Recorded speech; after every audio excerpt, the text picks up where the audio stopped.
Hi there! This is the third series of the Social Network Interactive Series, where Brigadier David Granger responds to questions that you would have posted on his Facebook page. Let's take a look. Brigadier, the first question this week for the Social Interactive Series comes from Ms. Varian Mentis Parker, and there's a little preamble so that you can get a better understanding of the question. It reads, irrespective of whether there is an operative local government or an effective mayor in Georgetown, Guyanese should not be subject to this subhuman environment.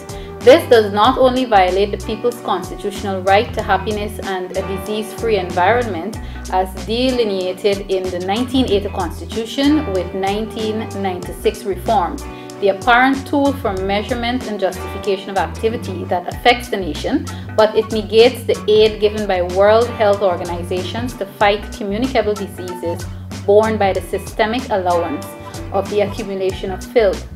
Mr. Granger, as the leader of the opposition, what new and viable efforts will you make to repair this broken system that continues to lower the standard of living of Guyanese and represent us on the lowest rung of the social, political, cultural ladder around the world?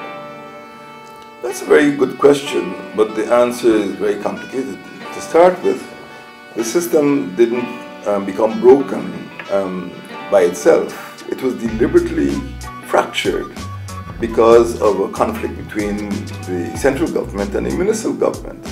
The central government over the last 22 years has deliberately tried to choke the municipal government. So what we see happening is not normal inefficiency, if you can say that something is normally inefficient.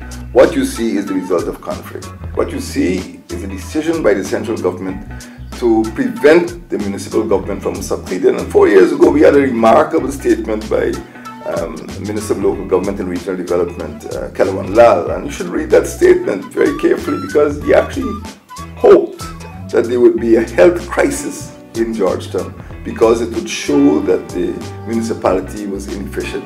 So when you have ministers of the government hoping for a health crisis simply to embarrass the municipality, you can start to see the thinking and you can start to understand why Georgetown is such a mess. So what we have to do sooner rather than later is fix the municipal system, and we have started to do this by putting in place 4 local government bills. And in addition to that, we have called for local government elections to be held by 1st of August. And on the 15th of September, we had called for President Ramatar to announce a date for local government elections. I do not feel that the present system could be repaired unless we have local government elections.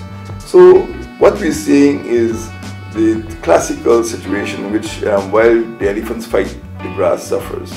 And we can do much better, even with our limited resources, if the government would take its hands off the municipality and allow the elected members of the Georgetown municipality to run their affairs. But when you look not only at Georgetown, when you look at all of the municipalities, all of the neighborhood democratic councils, what do we see?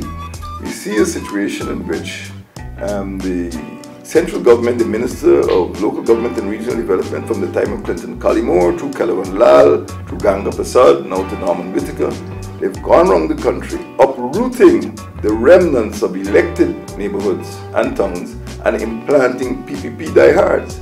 So we have a situation in which many of the so-called IMCs are unwanted. So when you go around the country, whether or not the neighborhood is in the hands of the one party or the other, you will see filth. You're going to see solid waste problems. You're going to see pothole roads. And what is happening now, as you point out in your question, what is happening now is that some of these problems are producing or generating disease because solid waste and stagnant drains and pools of water are breeding grounds for mosquitoes, which bring chikungunya, dengue, malaria and filaria. So to solve the problem, we have to have local government elections. Brigadier, there are 2 questions from UC Rogers. The first one reads, Comrade Leader, I am wondering that since the APNU had its internal rumblings, if they are united as a party, and if not, what mechanism do you have in place to bring everyone on board? Well, there is some dissent. I do not believe the party is fractured. There were rumblings, but in a whole hall of nearly 1,000 people, the rumblings came from 30. And they were confined to a particular region, and the purpose behind the rumblings was simply to be disruptive. The party is not disunited. We have had difficulties in the past, and we are going to have difficulties in the future, because people will never agree fully. But by and large, I would say that the party is 95% behind the current leadership. We are united. I have been going out, I've been in Buxton and Ansgrove and Victoria and other communities. I've been in markets at Monaco and Port Morant. I've been meeting people, and we are a united party, and we are working towards going into the national election not only as a strong PNC, but as a member of a Partnership for National Unity. And we are continuing to provide strength and leadership to the Partnership for National Unity. So there will be rumblings, you know, as people say, teeth and tongue must bite, but these are not antagonistic rumblings. These have been competitions for office, competitions for power.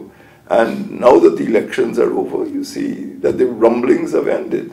So we are moving ahead to achieve a great victory in the local government elections. Secondly, from Mr. Rogers, what strategies do the GYSM have in place as a mechanism towards bringing youths back into its fold, since it seems that organ is defunct?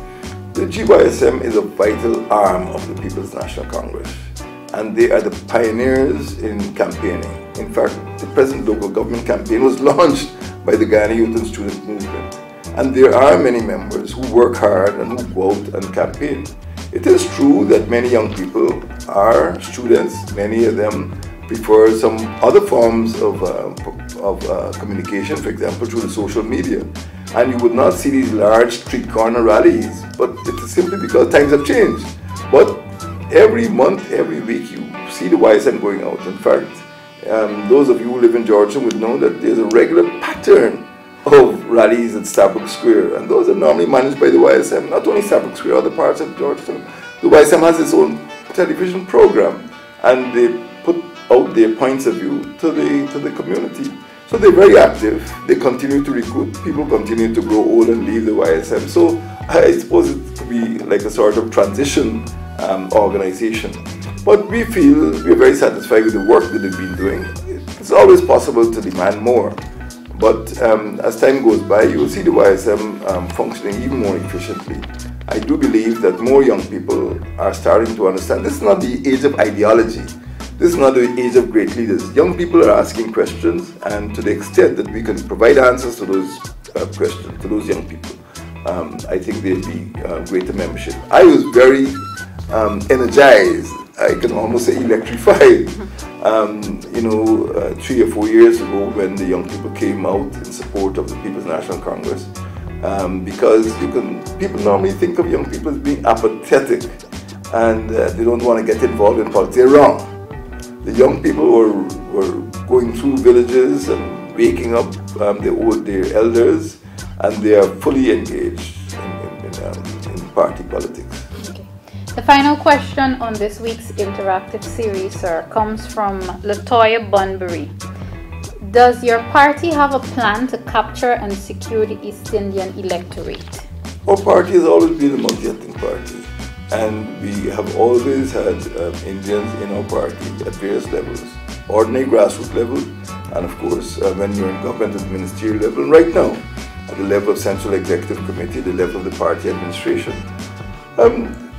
The country has changed. Demographically, there is no longer a clear distinction between the ethnic groups.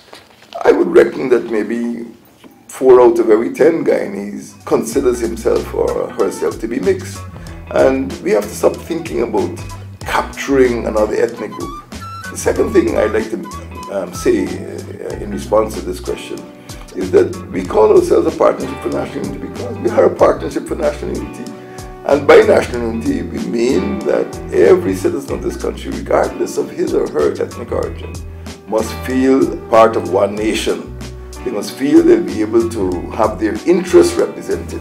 And APNU is the first party, first partnership to bring people from the Guyana Action Party, Working People's Alliance, Justice for All Party, PNCR, of course, the National Front Alliance, to sit down at the table. So we have done much more than any other party. But let me say one thing more. Earlier this year, at around the independence time, I went up to New York, went into Queens, went into Richmond Hill, and met persons of Indian origin who were traditionally supporters of the PPP. People are no longer concerned with voting for race, people are concerned with issues. And they see what is taking place in Guyana, they see the corruption, they see the crime, and they want a party, they want a leader who will deal with crime, who will deal with corruption, who will give them a good life. And this is what APNU is doing. So I think that the tide has turned against ethnic politics. When people feel that the only way to guarantee their interests is to have somebody of their own ethnicity in charge. Well, I would say that, Mr. Jagdeo was an ethnic Indian, Mr. Ramatar is an ethnic Indian, but people are very unhappy with the way they've run the country.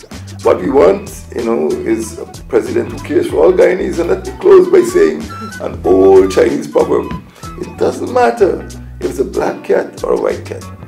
If it catches rats, it's a good cat. And that is what we want to see in Guyana, a president who cares for all Guyanese, regardless of his ethnicity. Thank you, sir. For you to be a part of this interactive series, all you need to do is visit Honorable David Granger's Facebook page. You can pose your questions there, where of course his wall allows you to do that. For those of you who are complaining that you can't add him on Facebook because he's gone past the friend limit, simply follow him and you will be able to pose those questions. And of course, in the next recording of the series, he will respond to your question.